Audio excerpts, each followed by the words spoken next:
বছরের মধ্যে আমরা চাই 2026 সাল সেই সালটা হোক যখন আমরা রায়ের কার্যকরিতা দেখতে চাই আর কি। সেই জায়গাটা কিন্তু তারা সাফার করেনি, তো সেইখান থেকেও কিন্তু মনিটরিং করতে হবে। শুধু যে এখানকার ব্যাপারটুকু তা নয়, ওদিকে যারা আসামি যাদের রায় হয়েছে মানে সেই জায়গাটাও কিন্তু মনিটরিং করতে হবে যে তারা কোথায় আছে, কি অবস্থায় আছে, সেই জায়গাটাও কিন্তু মানুষ জানতে চায়। যেমন অনেকে সাধারণ মানুষরা বিশ্বাস করে যে তারা নেই জেলে, আমাদের কাছে কিন্তু প্রতিনিয়ত কোয়েশ্চেন আসে যে আপু ওরা কি জেলে আছে, ওরা কি আদৌ আছে, বাংলাদেশে আছে।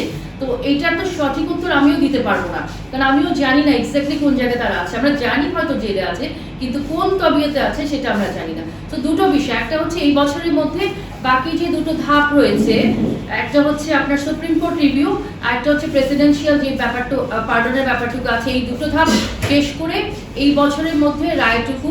পাঞ্জাবের জগতে একটি বিশ্বস্ত নাম শাবাব এথনিক ওয়্যার। যত দ্রুত সম্ভব কার্যকর করা আমরা দেখতে চাই একটা পরিবার হিসেবে, ভিকটিম পরিবার হিসেবে, এবং যারা আসামি আছে বর্তমানে জেলে তারা তার যেই অবস্থানে থাকার কথা সেখানে আছে কিনা এই মনিটরিংটাও দরকার। সো পরিবার হিসেবে এটাই আমাদের দাবি, মানে 6 বছর এইরকম একটা আলোচিত হত্যাকাণ্ডের জন্য, এটা আসলে যদি এইরকম হয় 6 বছর এখনো শেষ হয়নি, কিন্তু আমরা জানি না এটা 8 না 10 বছরে যাবে, এখন আমরা জানি না, 6 বছর চলমান।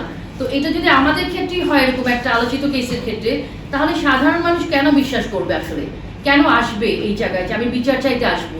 তো আমরা এত এইভাবে চলছি জিনিসগুলো, মানে চেষ্টা করছি, তারপরেও কোনো না কোনো জায়গায় আটকে যাচ্ছে জিনিসগুলো।